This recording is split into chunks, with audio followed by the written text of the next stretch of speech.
Sejam muito bem-vindos, senhores, a esse ilustre canal. E nós hoje vamos falar um pouco sobre os treinos de Ramondino e Dudu Fit. Ramondino, o nosso Mr. Olympia Classic Physique, e Dudu Fit, o nosso Natural Classic Physique. Dudu Fit seria o melhor natural da atualidade? Não sei dizer, mas com certeza ele é o mais hypado. Bom, não me aventuro muito no meio dos naturais, porém eu acho que sim, o Dudu é o mais hypado. Pode não ser o melhor. Também isso é independente de diversos critérios subjetivos que estão à mercê desse nosso incrível mundo do fisiculturismo. Mas bom, nós vamos dar uma vasculhada nessa divisão de treino e ver qual que é a diferença de um treino de um natural, de um hormonizado, fazer algumas ponderações e já deixar claro logo de início que não são treinos que os senhores vão se beneficiar tanto quanto eles copiando. Por quê? Pois tem aspectos individuais muito importantes, como por exemplo, o treino do Ramon, que eu coloquei aqui para nós identificarmos, vai ter um foco maior em costas, enquanto o treino do Dudu, que é esse aqui, vai ter um foco maior em deltoides no geral. E por que isso? Porque isso diz respeito às características individuais de cada um deles. Vamos olhar aqui o Dudu. Esse vídeo aqui, essas fotos dele aqui no Instagram. Bom, é de 26 semanas atrás, mas ele não... 94 quilos físico encaixado, 14 semanas para o show. Já competiu, né? Eu não sei qual que é o limite de peso do Dudu. Não sei quantos quilos ele ainda tem para adicionar. Mas o que nós sabemos é que ele não vai conseguir adicionar todos esses quilos em deltoides, que seria a sua carência principal. Como a gente vê aqui, por exemplo, mas ele está em bulking. Verdade, ele está em bulking e com certeza esse deltoide ficaria mais aparente com ele um pouco mais seco, como tem fotos dele mais seco aqui. Vamos dar uma olhada. Ó, essas duas aqui, por exemplo, que são de 13 semanas atrás, mais recentes. Então a gente vê aqui costas já bem detalhadas. A perna do cara é um absurdo e a gente vai ver que isso se reflete na divisão de treino dele. Mas vamos dar uma olhada no deltoide. No deltoide, cadê? O que a gente pode perceber é que o deltoide frontal dele, o anterior, é muito bom. Ele ocupa um baita espaço. Mas o lateral não sai tanto. Isso vai de duas características. Geralmente o natural não tem um deltoide lateral tão predominante assim. Isso é muito comum. Cara, e por que isso acontece, Mídio? Bom, a gente pode dizer porque, já que eles não se aplicam, eles não fazem a compensação dos ergogênicos. Tem muito atleta, por exemplo, para compensar um pouco do deltoide, aplica direto no ombro e causa um pouco de edema e inchaço ali. Mas o próprio deltoide, cara, parece que passa a responder melhor com recursos ergogênicos. É uma constante que a gente percebe dentro desse meio. O cara tem um deltoide lateral ferrado de bom, geralmente tem alguma coisa a mais envolvida. Olha essa aqui, de 3 semanas atrás, ele aqui já num aspecto mais de off, pós-competição. Essa foto aqui valoriza muito o deltoide anterior dele, dá pra ver muito, rouba o espaço do peito, inclusive, que fica mais valorizado nesse tipo de pose aqui, a perna absurda, meu Deus. Quadríceps e posterior de coxa, muito bom, muito bom. Mas bom, já que a gente falou do Dudu, vamos começar pelo Dudu. Divisão de treino do Dudu, que o Pacholok precisamente falou nesse vídeo aqui. O que eu fiz, galera? Eu peguei esse vídeo, montei um prompt pro nosso chat GPT querido, coloquei aqui as coisas. Bom, tudo que a gente precisa saber. Nosso atleta, Dudu Fit, nosso comentarista, coach, Fabrício Pacholok. E o modelo adotado foi um modelo muito interessante, que eu acho muito bom para atletas avançados. Push-pull, eu tenho duas variações aqui. O push-pull, descanso, legs, descanso, push-pull, e repete esse ciclo. E também tem o push-pull, legs, descanso, push-pull, descanso, legs, descanso, push-pull, legs. E vai repetindo assim. Eu acho que seria isso. Essa aqui é uma variação onde vai botar a legs apenas uma vez na semana, no ciclo. E a outra variação a gente coloca mais vezes. O JP, ele sugere uma variação muito... Ele sugere essa variação praticamente, com push 1 e 2, pull 1 e 2 e legs 1 e 2. Nessa pegada aqui, eu acho uma variação bem interessante.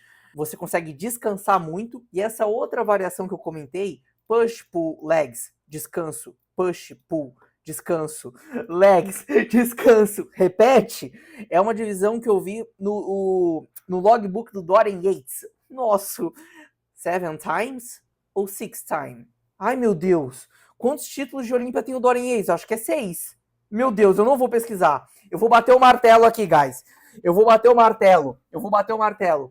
Ele ganhou. Dorian Yates tem exatamente...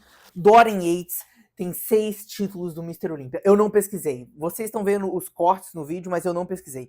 Eu lembrei, ele tem 6. Ele tem menos que o Rony e menos que o Arnold. Lembrei. É isso mesmo. Eu confundia muito, eu achava que ele também tinha 7 títulos, mas ele não tem. Bom, vamos lá. Vamos analisar a divisão de treino do Dudu. Bora! Ah, será que a gente já não olha do Ramon também? E fala do Ramon? Porque é um bagulho complexo, né, mano? Eu peguei pra fazer um vídeo complexo. Bom, o Ramon, nosso querido Ramondino, vamos olhar agora um pouco o Ramon. Porra, Emílio, se decide, cara, se você tá aqui há 6 minutos ou algo em torno disso, você vai ficar até o final, que eu sei. Porque tá divertido. O nosso querido Ramondino é um Mr. Olímpia. O Ramondino, ele já bateu o limite de peso. Então, quais são as possíveis melhorias que a gente pode trazer no físico do Ramon, que podem ser feitas? Cara, praticamente não temos, pois ele já está no limite de peso. As melhorias possíveis, vamos pegar essa foto recente dele, seriam tirar, reduzir um tamanho, músculo em determinada região e adicionar em outra. Porque mesmo que o Pacholok direcione mais o treino para determinada região, e aí? Emílio, o aspecto de densidade dele vai melhorar. Você sabe o que significa densidade muscular, meu filho? A gente começa por aí. Densidade muscular se refere também à adição de actina e miosina ali dentro do conteúdo do músculo, só que sem aumentar o músculo. Então, se a gente não tem o aumento da fibra, a gente não vai ter a hipertrofia. Que hipertrofia se refere ao quê? Aumento da secção transversa do músculo. Se a gente tem apenas o aumento da densidade muscular, a gente tem o aumento de proteínas contráteis ali dentro. Mas isso também se refere a ganho de peso, ganho de massa muscular, de alguma forma, não é mesmo? Então, e a densidade nesse ponto aqui que o Ramon tá, além disso que eu comentei, ela é muito referente à redução do percentual de gordura, para evidenciar a musculatura, ok? Ah, mas o treino fofo e o treino intenso, eles geram diferentes respostas no físico? Olha, o que eu me recordo brevemente é que, a partir de um certo ponto, a hipertrofia sarcoplasmática, que é o aumento ali no conteúdo e não de proteínas contráteis, ela se estabiliza. E mesmo com o treino fofo, a gente vai ter um aumento de proteínas contráteis, hipertrofia miofibrilar de fato, ok? Então, mesmo com o treino fofo, a gente tem aumento da densidade. Ponto. E a gente vê isso sendo refletido em diversos atletas que já trabalharam com alto volume. Então não vamos cair nessa falácia, espantalho, sei lá, dogma, ilusão de que apenas o treino com baixas repetições aumenta a densidade muscular. Não vamos cair nisso, tudo bem? Não, mas eles trazem um aspecto diferente. Olha, eu diria que sim, realmente, você trabalhar com cargas pesadas parece refletir num aspecto diferente do físico. Mas eu não posso afirmar uma coisa que não tem prova. Chablau! Let's go! Vamos dar uma olhada aqui no físico do Ramon, então. O Ramon, ele sofre de um problema não parecido com o Dudu, mas é a questão do deltoide. O deltoide do Ramon, pela estrutura dele ser um pouquinho mais estreito, ele também sofre com isso, do deltoide lateral não ser tão potente quanto um de um sebum. Mas isso é uma questão muito estrutural. As costas do Ramon, esse foco em costas, eu não sei se ele faz, se necessário. Eu vejo muito que o posicionamento, o Ramon, o jogo do Ramon hoje, no Olímpia, é muito mais como ele posa. Dependendo da forma que ele posa, ele consegue trazer uma espessura de costas muito maior do que não. Um exemplo que eu dou claramente é o Sebum. Quando ele mudou a forma de trazer as costas, então fazer um jogo de tronco bem para trás e deixar o abdômen, relaxar mais o abdômen, ele conseguiu evidenciar mais as costas. E isso é bem visível nessa foto aqui do Dudu, ó. Cadê? Aqui, por exemplo, guys, ele não tá posando reto, ele não tá assim, ele tá dando uma inclinada, tá bom? Para criar esse volume aqui. coisa que nesse Mr. Olympia de 25, eu acredito que o Ramon não tenha feito. E o aspecto de costas que eu percebi foi um aspecto mais fino. Mas bom, logo de cara, eu quero botar aqui um ponto que eu senti falta no treino do Ramon. Um deadlift. Eu senti falta. E eu vou conferir se não tem um deadlift mesmo aqui. Bom, o Ramon, ele vai fazer uma divisão upper e lower, pelo menos nesse início ou até quando achar necessário. O Pacholok diz no vídeo que não pretende continuar com esse upper e lower o ano inteiro até o Olympia. Diz que a intenção é trocar para um push pull legs, descanso, upper e lower, descanso, o que eu particularmente não acho tão interessante e também nem mais interessante. É uma oposição neutra, eu diria. Partindo do princípio que o Ramon não tem ponto fraco, não tem o que adicionar direito. Pegou a visão? Então, meio que mudar a divisão de treino pode mais atrapalhar. Porque se ele manter esse upper e lower durante, vamos colocar uns 4 meses, e ele tá consistente nele, tá gostando, tá tendo adesão, será que realmente vale a pena mudar? Por que mudar? Qual seria esse foco? Se a gente já falou aqui que, e a gente, pelo menos eu tenho fortes motivos para acreditar que nesse Olympia de 2026, o Ramon não vai conseguir trazer uma diferença absurda no físico dele. A maior diferença vai ser em como ele posa, em como ele mostra o físico. Nessa arte, ele pode surpreender de fato. Avaliando aqui o upper e lower dele, o que a gente vai observar? Que o lower A dele tem o nosso querido stiff. Mas eu te pergunto, esse stiff é um stiff potente? É um stiff que realmente vai chamar na lower back ali? Porque, cara, desde que eu comecei a fazer o levantamento terra, as minhas costas tiveram um upgrade, principalmente ali na parte mais baixa. Levantamento terra e stiff, ok? O stiff até é mais recomendado por utilizar mais ainda o jogo da lombar do que o levantamento terra. Eu coloco o levantamento terra porque eu amo fazer o terra. Aquela sensação de fazer muita força, tirar grandes cargas do chão, é muito legal. O stiff, ele realmente entra mais como um exercício de construção mais específica, vamos dizer assim. Mas esse stiff é pesado o suficiente? Ele está sendo jogado aqui como quarto exercício, ele não é o primeiro da sessão, pelo menos dentro do vídeo. Eu espero que isso aqui esteja certo também, tá? Eu acredito que tá, eu conferi bastante. E no lower B, a gente tem perdão, no upper B, a gente vai ter o banco romano lombar, ali específico, beleza, tranquilo. Mas o Pacholok, ele deixa claro que é um exercício de pump, é um exercício de pampear ali, fazer várias repetições, então você não vai colocar uma sobrecarga nesse banco romano. Poxa, aqui é uma oportunidade muito interessante da gente estar sobrecarregando a região com pesos, né? Se a Max Titânio tem condição de comprar uma máquina específica para trabalho lombar ali, que simule o banco romano, então eu acho muito válido, super válido, e seria um bom complemento para o terra. Porque daí se a gente tem o stiff, eu acho que o banco romano não precisa. A gente pode ter uma alternância ali. Ah, é redundante? Não o suficiente. Eu não acho que é redundante o suficiente. Ah, tem uma redundância? Ah, tudo tem uma redundância.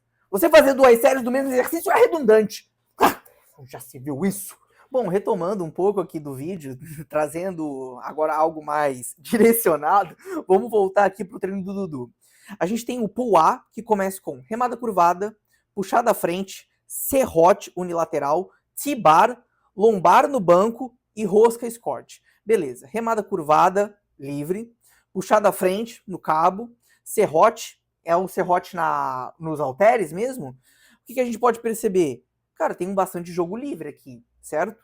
Dudu é um cara bem adepto aos pesos livres. Isso aqui é o mais optimal possível? Não precisa ser o mais optimal possível. Ficou legal. Poderia ter um pouco mais de máquina? Poderia. Talvez essa serrote aqui possa ser feita numa máquina. Mas isso tende a gerar algum regresso? Não. É um gasto neural absurdo? Pode ser. Mas depende da resposta do cara, entendeu? Além de tudo, são 2 séries válidas por exercício. Isso aqui é um ponto interessante de se comentar. Esse volume que o Pacholok colocou inicialmente 2 séries válidas por exercício e 3 para bíceps. São 3 para bíceps. E perna também mantém esse segmento, 2 séries válidas por exercício. Bom, a gente vai estar tendo aumento de volume conforme a necessidade do atleta. E quando que a gente vai observar essa necessidade? Testando. Adicionando volume de maneira semanal, pontual, a cada tantas semanas, e ver como ele responde. Até encontrar aquele ponto onde o cara tá se recuperando mal. Não tá bom. Vamos retornar um pouco. Faz um deload e retoma com um volume um pouco menor, mas não tão baixo quanto o de começo dessa periodização, por exemplo. Lembram que eu falei do foco em deltoides do Dudu? Se reflete aqui nesse push A. Elevação frontal na máquina, elevação frontal corda, elevação lateral halteres, elevação lateral máquina. 2 séries válidas. 2, 4, 5, 6, 7, 8. Então a gente vai ter um estímulo para anterior, 4 estímulos para anterior, 4 estímulos para lateral, mas os inclinados e supinos retos que também acabam recrutando um pouco de deltoide anterior. Não é à toa que o deltoide anterior do cara é bem avantajado, não é mesmo? Como a gente viu anteriormente. Eu considero, o supino inclinado eu considero estímulos direto ali no deltoide inferior, no deltoide anterior. E no outro push, a gente tem o super incline supino, também mais um, supino reto, crossover para a parte mais baixa ali, desenvolvimento com pegada neutra, mais um, elevação lateral e outra elevação lateral. Ok, eu acho um pouco exagerado. Particularmente, eu achei um pouco exagerado o tanto de estímulos para deltoide. Não acho que há essa necessidade. É uma estratégia que está dando certo? Não, mas Emílio, está dando certo. Então, beleza, continua.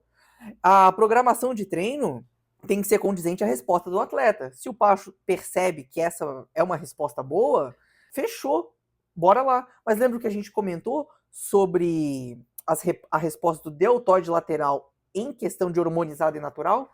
Mesmo que ele adicione 2, 4, 8, 16, 20, 4 de 100, 4 de 100, não vai trazer o ombro do Rádio Chopin, do Phil Riff, não vai.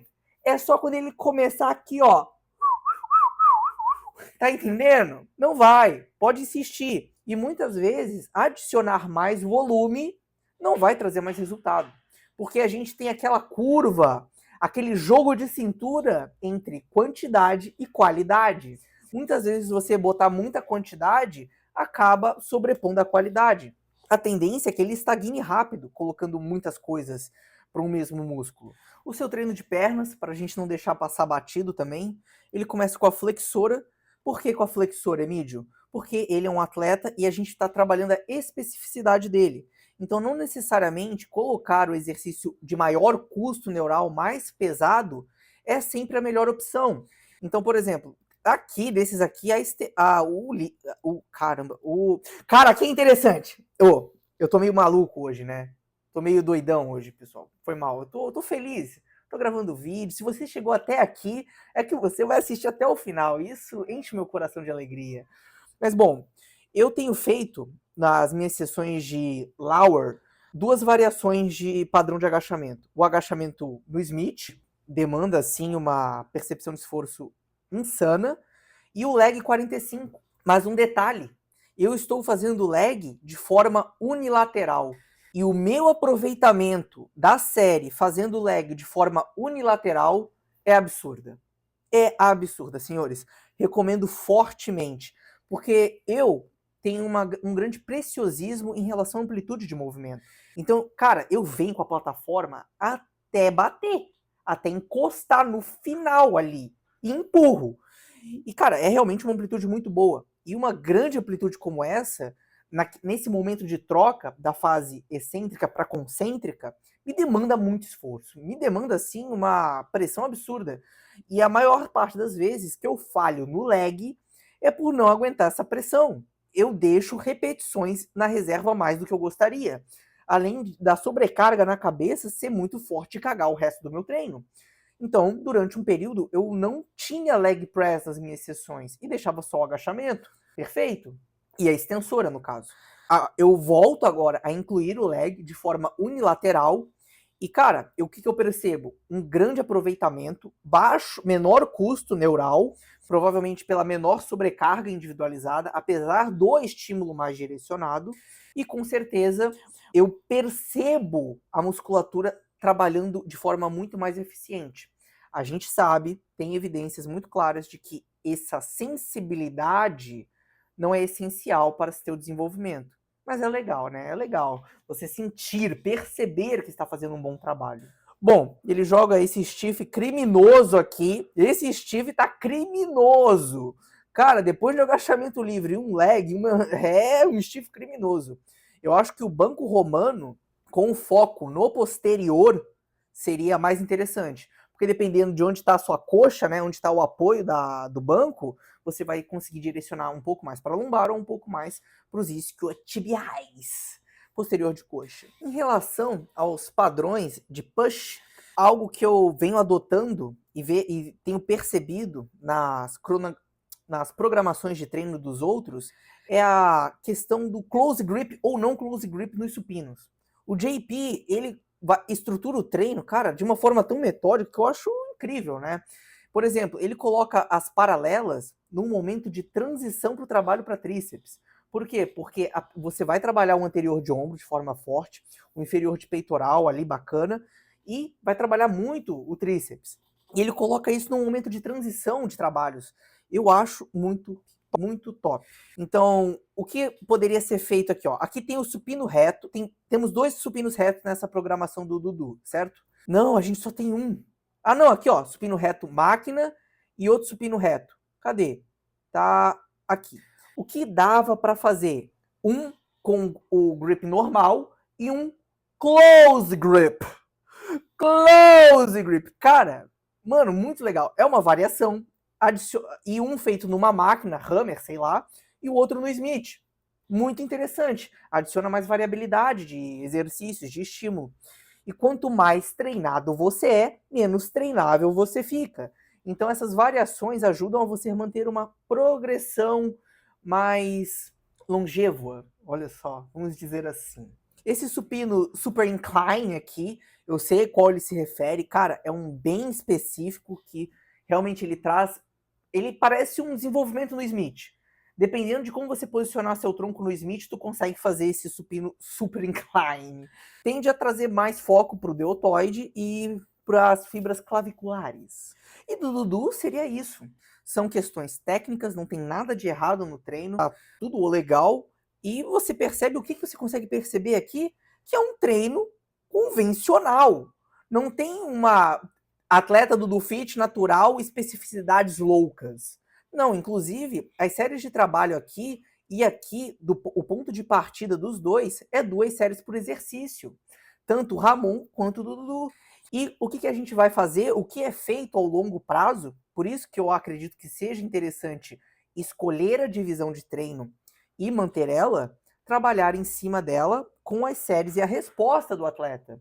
Porque quando o Pacho segmentar mais, adicionando push, pull legs, upper, lower, ele vai ter que dar um reinício, talvez. Então, talvez não seja tão interessante. Como a gente já discutiu, o Ramon é um cara extremamente... O Azama aqui, grande Zama. O Ramon é um cara muito equilibrado já, não tem tanto, olha só, não tem tanto o que adicionar. Então, ou a maior segmentação do trabalho, ou um trabalho de maior frequência, digamos assim, que trabalha mais músculos no mesmo dia, eu não acredito que vá tender a trazer resultados tão diferentes, a menos que ele vá para Open. Se o Ramon for para Open, com certeza uma divisão de treino um pouco mais segmentada vai trazer a possibilidade de uma melhora mais visível no físico dele, mais aparente. Por quê? Porque a gente vai conseguir concentrar um maior volume numa musculatura que precisa ser trabalhada, mais estimulada.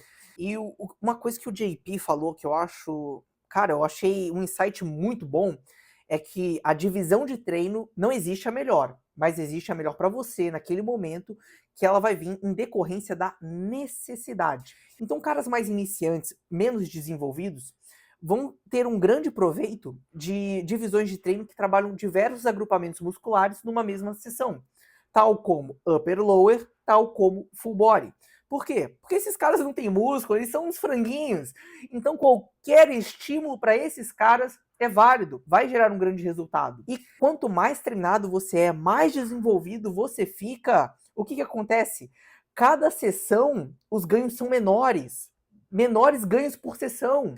Então, se justifica, talvez, essa maior segmentação, um maior foco ali, e assim se faz o bodybuilder. Hoje você bota o Instagram do JP aí, você vai perceber que os treinos dele estão muito segmentados, ele não trabalha em baixo volume, nada disso, ele trabalha em alto. Por quê? Porque ele é um cara de mais de 120 quilos, se eu não me engano, e percebe que, em si, ele precisa desse volume de treino aumentado, esse maior volume. Sem contar que ele deve tomar quantidades exorbitantes de anabolics. Cara, essa apresentação do Ramon tá top, hein? É um físico completo. Não tem o que falar, velho. Não tem o que falar. O Dudu também, ele tem um físico completo. Mas o que atrasa o cara é ele ser natural. Mandei a real. Mandei a real. Dudu. Dudu começa logo. Tu acredita que ele é natural? Se ele não é, eu não tenho como provar. Mas ele tem aspectos de um natural. Tal como a própria maturidade muscular dele. Mesmo ele muito seco, muito denso, tu percebe, cara, que existe uma diferença dele para um cara que toma esteroides. O que impressiona num natural é a quantidade de massa muscular que ele consegue colocar. Porque questão de condicionamento é você comer menos. Tem aspectos genéticos muito fortes envolvidos, isso sem dúvida, mas a tendência é que a maior parte das pessoas consigam atingir um bom condicionamento de forma natural. O que não é uma grande quantidade de massa muscular. É isso. E a questão aqui, se ele adicionou, por exemplo, outros aditivos. Tem-se essa dúvida. E não tem-se como provar isso, certo? Se ele usou estimulantes termogênicos, por exemplo, para chegar nesse condicionamento insano, não tem como provar. A gente só tem a palavra dele. E, cara, tá tudo bem. Vamos acreditar no cara. Por que não? O que a gente ganha duvidando dele, acusando ele de mentiroso ou qualquer coisa do tipo? A verdade é que quem tá mais perdendo é ele, por estar traindo a confiança daqueles que confiam no cara. Além de tudo, um fator extremamente forte para contribuir que o Dudu realmente seja natural, pelo menos no que diz respeito a recursos de testosterona, é o Pacholó que tá com ele, irmão. O Pacholó, que é um cara de grande credibilidade, ele tem a mais absoluta certeza do quão grande é essa credibilidade dele, do quanto o público confia nele. E tu acha que ele não imaginou, não se colocou na situação de, poxa, vou trabalhar com um cara que é um mentiroso? O quão negativamente isso poderia repercutir na carreira dele? Duvido que o Pacholó colocaria a mão no fogo por um mentiroso. Diferente aí de um cara que é conhecido nas redes como João Natural. O João Natural se diz natural, eu acho que ninguém conseguiu provar que ele não é natural, mas tudo aponta para um reverso, para o oposto do que ele diz. Isso, por exemplo, eu lembro de uma polêmica dele e do Renato Cariani, e ele pediu 100 mil reais para fazer os exames de sangue. Ah, irmão, pelo amor de Deus, tu quer prêmio maior do que provar a veracidade das suas palavras? Imagina se o João Natural realmente tivesse provado que é natural, com exames e tudo, naquela época. Agora eu não sei como é que ele tá. Eu lembro até de uma frase do Balestrin. Só ele acredita que ele é natural. Eu lembro do Balestrin falando isso. E deve ter vídeo aí. Foi um vídeo pra Oficial Pharma, se eu não me engano, pra aquela verdinha lá. Ah, não lembro. Algo assim. Imagina o quanto de credibilidade que esse cara ia ganhar se ele conseguisse provar. Bom, ponto. Essa discussão natural, hormonizada, eu acho uma puta palhaçada, meu. Ah, e se o Dudu usou há 2 anos atrás esteroides? Tem essa possibilidade também, irmão. Mas o que a gente pode fazer? Que se dane. Que se dane. Bom, esse vídeo, ele foi um vídeo, assim, que eu não sei quais caminhos ele tomou. Ele tomou diversos caminhos, pelo que eu percebi. Você gostou desse estilo de vídeo? Deixa aqui nos comentários, deixa o likezinho. Eu acho que eu me perdi um pouco. A proposta eu acho que era outra a proposta. Bom, enfim, guys, espero que você tenha gostado do vídeo, tenha tido algum insight, tenha rido um pouco, percebido aqui alguma nuance nos treinos e tudo mais. Tamo junto.